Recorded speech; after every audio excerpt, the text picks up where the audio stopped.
ഇദാ സ്വല്ലൽ അബ്ദു സ്വലാത ഫീ അവ്വലിൽ വഖ്ത്. റസൂലുള്ളാഹി പറയാണ്, ഫസ്റ്റ് ടൈമിൽ ആദ്യ സമയത്ത് തന്നെ ഒരാൾ നിസ്കാരം നിർവഹിച്ചാൽ സഇദത്ത് ഇലസ്സമാ, ആ നിസ്കാരം വാനലോകത്തേക്ക് ഉയർന്നു പോകും. വലഹാ നൂറുൻ, ആ നിസ്കാരത്തിന് നല്ല വെളിച്ചമുണ്ടാകും. നമ്മൾ ദുഹ്ർ ബാങ്ക് കൊടുത്തു, ദുഹ്ർ നിസ്കരിച്ചു കഴിഞ്ഞാൽ അദാ ആയിട്ട് നിസ്കാരം അങ്ങ് നിർവഹിച്ചു കഴിഞ്ഞാൽ, ഭംഗിയായി നിർവഹിച്ചാൽ അത് വാനലോകത്തേക്ക് ഉയർന്നു പോകുമ്പോ കൂടെ വെളിച്ചവും ഉണ്ടാകുമെന്ന് മുഹമ്മദ് മുസ്തഫ, മുഹമ്മദുനിൽ മുസ്തഫ. അങ്ങനെ അങ്ങ് പോയി പോയി പോയി ഹത്താ തന്തഹിയ ഇലൽ അർശ്, അത് അർശിന്റെ ചുവട്ടിൽ ചെന്ന് മുട്ടും. അതുവരെ പോകും. അർശിന്റെ ചുവട്ടിൽ ചെന്ന് മുട്ടിയിട്ട് അവിടെ തൂങ്ങിക്കിടക്കുന്ന ഈ നിസ്കാരം ഫതസ്തഗ്ഫിറ ലിസാഹിബിഹാ, അല്ലാഹ് സ്വീകരിക്കുന്ന ഒരു ദുഹ്ർ നിസ്കാരം നമ്മൾ നിസ്കരിച്ചിട്ടുണ്ടെങ്കിൽ അത് അർശിന്റെ ചുവട്ടിൽ പോയിട്ട് ഫതസ്തഗ്ഫിറ ലിസാഹിബിഹാ, ആ നിസ്കാരം നിർവഹിച്ചവന് വേണ്ടി അത് പൊറുക്കലിനെ തേടിക്കൊണ്ടിരിക്കുകയാണ് ഇലാ യൗമിൽ ഖിയാമ, ഖിയാമത്ത് നാൾ വരെ ദ്വാരക്കുന്ന. പക്ഷേ ഞാൻ എന്ത് ചെയ്യണം? ആ നിസ്കാരം ആവണം. അതാണ് പൊങ്ങി പോകണം. എത്ര നിസ്കാരം ഉണ്ടാവോ ആവോ, അർശിന്റെ ചുവട്ടിൽ ഒന്നുമില്ലെന്നും അറിയില്ല. നമ്മൾ നിസ്കരിച്ചിട്ട് കാര്യമില്ലല്ലോ, ഇത് കോലം പോലെ ആവണം. അല്ലാഹ് സ്വീകരിക്കണം. അതേ ആ അർശിന്റെ ചുവട്ടിൽ വെച്ച് അത് നിരന്തരമായി പ്രാർത്ഥിച്ചുകൊണ്ടിരിക്കും. ദുഹ്ർ നമ്മൾ നിസ്കരിച്ച സ്വഹീഹായ ഒരു ദുഹ്ർ നിസ്കാരം അർശിന്റെ ചുവട്ടിൽ വെച്ച് പറഞ്ഞുകൊണ്ടിരിക്കും, ഹഫിളക്കല്ലാഹു കമാ ഹഫിൾതനി, ഹഫിളക്കല്ലാഹു കമാ ഹഫിൾതനി. അല്ലാഹ് നീ എന്നെ കീപ്പ് ചെയ്തതുപോലെ അല്ലാഹ് നിന്നെയും കീപ്പ് ചെയ്യട്ടെ. എത്ര നല്ലൊരു പ്രാർത്ഥനയാണത്. നിസ്കാരം പറയാം, നീ വഖത്തായപ്പോഴേക്ക് എന്നെ നിസ്കരിച്ച് ഒഴിവാക്കിയല്ലോ, നീ അത് കൃത്യമായി സൂക്ഷിച്ചല്ലോ, എന്നതുപോലെ നിന്റെ കാര്യം അല്ലാഹ് നോക്കട്ടെ. ഇനി അതേ സമയം ഒരു മനുഷ്യൻ നിസ്കരിച്ചത് അതിന്റെ ആ സമയത്താണെങ്കിൽ, ആക്കിയിട്ടാണ് നിസ്കരിച്ചതെങ്കിൽ ആ നിസ്കാരം ആകാശത്തേക്ക് കയറിപ്പോകുമ്പോ ഇരുട്ട് മൂടിയ അവസ്ഥയിലാണ് കയറിപ്പോകുക. വെളിച്ചമുണ്ടാവൂല, ഇരുട്ട് മൂടിയിട്ട് ഒരു ഇരുട്ടിങ്ങനെ കയറിപ്പോകും. ഫൈദന്തഹത്തില സമാ, അത് ഒന്നാനാകാശത്തേക്ക് അടുത്തിനോടുകൂടെ തന്നെ പഴകി ദ്രവിച്ച വസ്ത്രം ചുരുട്ടി എറിയും പോലെ അവിടുന്ന് ചുരുട്ടി ഭൂമിയിലേക്ക് തന്നെ ആ നിസ്കാരക്കാരന്റെ മുഖത്തേക്ക് തന്നെ തിരിച്ചെറിയപ്പെടും. എന്നിട്ട് ആ നിസ്കാരം നിസ്കരിച്ച സാഹിബിനോട്, കൂട്ടുകാരനോട്, ആ സ്വീകരിക്കപ്പെടാത്ത ദുഹ്ർ നിസ്കാരം പറയും,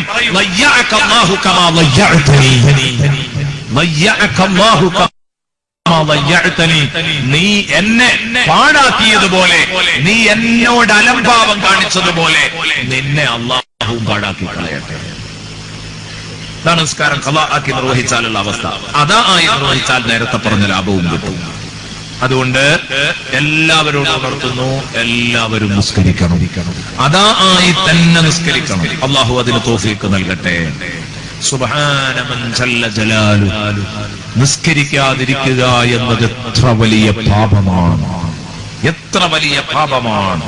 നോക്കൂ നിങ്ങൾ, ബനൂ ഇസ്രായീലിലുള്ള ഒരു പെണ്ണ്, ബനൂ ഇസ്രായീലിലുള്ള ഒരു പെണ്ണ് ബഹുമാനപ്പെട്ട കലീമുല്ലാഹി മൂസാ അലൈഹിസ്സലാമിന്റെ അടുത്ത് വന്നിട്ട് പറയാൻ, യാ റസൂലല്ലാഹ് ഇന്നി അദ്നബ്തു ദംബൻ അദീമാ, അല്ലയോ അല്ലാഹുവിന്റെ റസൂലായ മൂസാ, ഞാൻ വലിയ ഒരു തെറ്റാണ് ചെയ്തിരിക്കുന്നത്.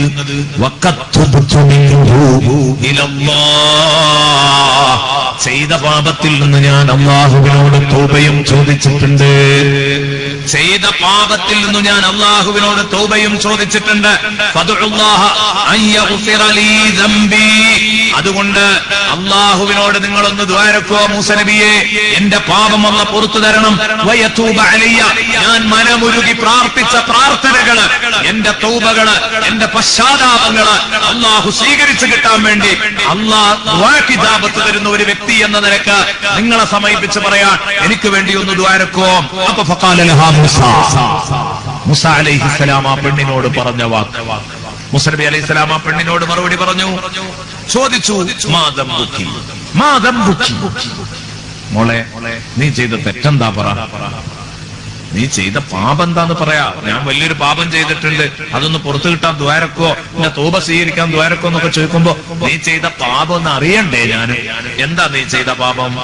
അവിടുന്ന് പറഞ്ഞു, യാ നബിയല്ലാഹ് ഇന്നി സനൈതു വവലത്തു വലദൻ ഫഖതൽതുഹു. പ്രിയപ്പെട്ടവരെ, ഞാൻ വ്യഭിചരിച്ചു, അവിഹിത ബന്ധത്തിലേർപ്പെട്ടു, ഒരു കുഞ്ഞിന് ഞാൻ ജന്മം കൊടുത്തു, ഒരു കുഞ്ഞിനെ ഞാൻ ജന്മം കൊടുത്തിട്ട് ഫഖതൽതുഹു, ആ കുഞ്ഞിനെ ഞാൻ കൊന്നുകളഞ്ഞു.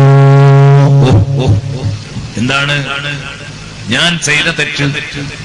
വ്യഭിചരിച്ചിട്ടുണ്ട്, അതിലെനിക്കൊരു കുഞ്ഞ് ജനിച്ചു, മാനക്കേട് ഭയന്നുകൊണ്ട് ഞാൻ ആ കുഞ്ഞിനെ കൊന്നു. ഇന്ന് നിരന്തരം നടന്നുകൊണ്ടിരിക്കുന്ന സംഗതികൾ. എന്റെ പ്രിയപ്പെട്ട സുഹൃത്തുക്കളെ, ഫഖാല ലഹാ മൂസാ അലൈഹിസ്സലാം, ആ സമയത്ത് മൂസാ നബി അലൈഹിസ്സലാം ആ പെണ്ണിനോട് ഇതിങ്ങോട്ട് കേട്ടപ്പം വ്യഭിചരിച്ചു ഒന്നുമല്ല, ആ കുട്ടിയെ കൊല്ലുകയും ചെയ്തു അല്ലേ, ഒരു തെറ്റും ചെയ്യാത്ത കുഞ്ഞിനെ കൊന്നുകളയുകയും ചെയ്തു. ഉഖ്റുജി യാ ഫാജിറ, ഉഖ്റുജി യാ ഫാജിറ. ബഹുമാനപ്പെട്ട മൂസാ നബി ഉടനെ പറഞ്ഞു, എടിത്തേ പിടിച്ചി, ഇറങ്ങിപ്പോ, എന്റെ പടി ഇറങ്ങി, എന്റെ പടി ഇറങ്ങണം, എന്റെ സ്റ്റെപ്പ് ഇറങ്ങിപ്പോകണം. എന്തേ കാരണം?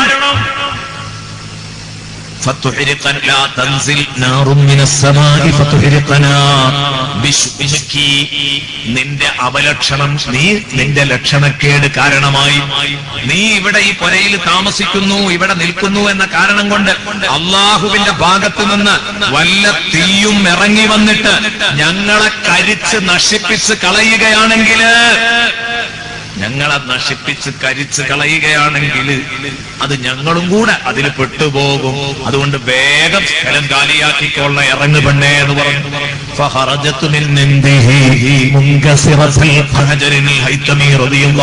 എഴുതുന്നു, അവിടുത്തെ കിതാബ് സമാജിറിൽ ഈ സംഭവം രേഖപ്പെടുത്തിയത് കാണാം. എന്താ ഈ സംഭവം? ആ പെണ്ണ് ഹൃദയം പൊട്ടിക്കൊണ്ട് ബഹുമാനപ്പെട്ട മൂസാ നബിയുടെ പടിയിറങ്ങി പോകുമ്പോൾ, പടച്ചോനെ എനിക്ക് തൗബയില്ലേ, ഞാൻ പെട്ടുപോയോ, സംഗതി അങ്ങനെ ഒരു അബദ്ധം എന്നിൽ നിന്ന് വന്നുപോയി, ധിക്കാരപൂർവം തെറ്റു ചെയ്തതല്ല, ധിക്കാരപൂർവം തെറ്റു ചെയ്തതല്ല, സാഹചര്യത്തിന് അടിമപ്പെട്ടുപോയി എന്നേ ഉള്ളൂ. നീ വലിയവനാണെന്നറിയാം, നിന്റെ ശിക്ഷയെക്കുറിച്ച് പേടിയില്ലാഞ്ഞിട്ടുമല്ല അല്ലേ? അതാണല്ലോ തൗബയുടെ മനസ്സ്. ഈ പെണ്ണിങ്ങനെ ഇറങ്ങിപ്പോകുമ്പോൾ സുബ്ഹാനല്ലാഹ്, ഫനസല ജിബ്രീൽ, ഉടനെ തന്നെ ജിബ്രീൽ ബഹുമാനപ്പെട്ട മൂസാ നബിന്റെ അടുത്ത് വന്നിട്ട് ചോദിക്കുകയാണ്, യാ മൂസാ, മൂസാ നബിയെ, ഇരിക്കുന്ന ചോദ്യം നിങ്ങൾ കേട്ടോ? മൂസാ നബിയെ എന്നടിച്ചില്ലേ, അല്ലാഹു നിങ്ങളോട് മൂസാ, യാ മൂസാ, അല്ലാഹ് ഇങ്ങനെ ചോദിക്കുന്നുണ്ട് കേട്ടോ. എന്തിനാ പെണ്ണിനെ തിരിച്ചയച്ചു എന്ന് അല്ലാഹ് ചോദിക്കുന്നുണ്ട്. ഉടനെ മൂസാ നബി അലൈഹിസ്സലാം ചോദിച്ചു. മൂസാ നബി അലൈഹിസ്സലാം ചോദിക്കുകയാണ്, പറയുകയാണ്, എന്ത് ജിബ്രീലേ, എന്താ നിങ്ങൾ പറയുന്നത്? ആ പെണ്ണ് ഇങ്ങനെയൊക്കെ ചെയ്തു, വളരെ വൃത്തികേടുകൾ കാണിച്ച പെണ്ണാണ്, അതുകൊണ്ടാണ് ഞാൻ അവളെ ഇറക്കി വിട്ടത്. ആ സമയത്ത് ചോദിച്ചു, അമാ വജത്ത ശർറൻ മിൻഹാ, ഈ പെണ്ണിനേക്കാൾ ഉളുപ്പ് കെട്ട പെണ്ണുങ്ങളെ നിങ്ങൾ കണ്ടിട്ടില്ലേ? ഇതിനേക്കാൾ മോശക്കാരെ നിങ്ങൾക്ക് അറിയൂലേ? മൂസാ നബി അല്ലാഹ് ചോദിക്കുന്നുണ്ട്. മൂസാ നബി ജിബ്രീലിനോട് ചോദിച്ചു, മൻ ഹുവ ശർറു മിൻഹാ, ഈ പെണ്ണിനേക്കാൾ മോശക്കാരനായ ഒരാൾ ആരാണ്? ആണാവട്ടെ പെണ്ണാവട്ടെ, മൻ ഹുവ ശർറു മിൻഹാ, ഇവളേക്കാൾ മോശക്കാരനായ ഒരാൾ ആരാണ്? ഖാല താരിഖു സ്വലാത്തി അസ്വഉ ഹലം മിൻഹാ, നിസ്കാരം ഉപേക്ഷിക്കുന്ന വ്യക്തി, ആമിദൻ മുതഅമ്മിദൻ, മനഃപൂർവ്വം നിസ്കാരം ഉപേക്ഷിക്കുന്ന വ്യക്തി, അസ്വഉ ഹലം മിൻഹാ, ഈ പെണ്ണിനേക്കാൾ മോശക്കാരിയാണ്. ഇനി എന്തു വേണം? വ്യഭിചരിച്ചൊരു കുഞ്ഞിനെ കൊന്ന പെണ്ണിനെ കുറിച്ച് പറയാണ് ഇതിലേറെ മോശക്കാരി നിസ്കാരം ഖളാഅക്കുന്ന മനുഷ്യത്തി. സഹോദര സഹോദരി, ചിന്തിക്കുക, ഇനി നമ്മൾ എങ്ങനെയാ നിസ്കാരം ഖളാഅക്കുക? അല്ലാഹു തആല കാക്കട്ടെ.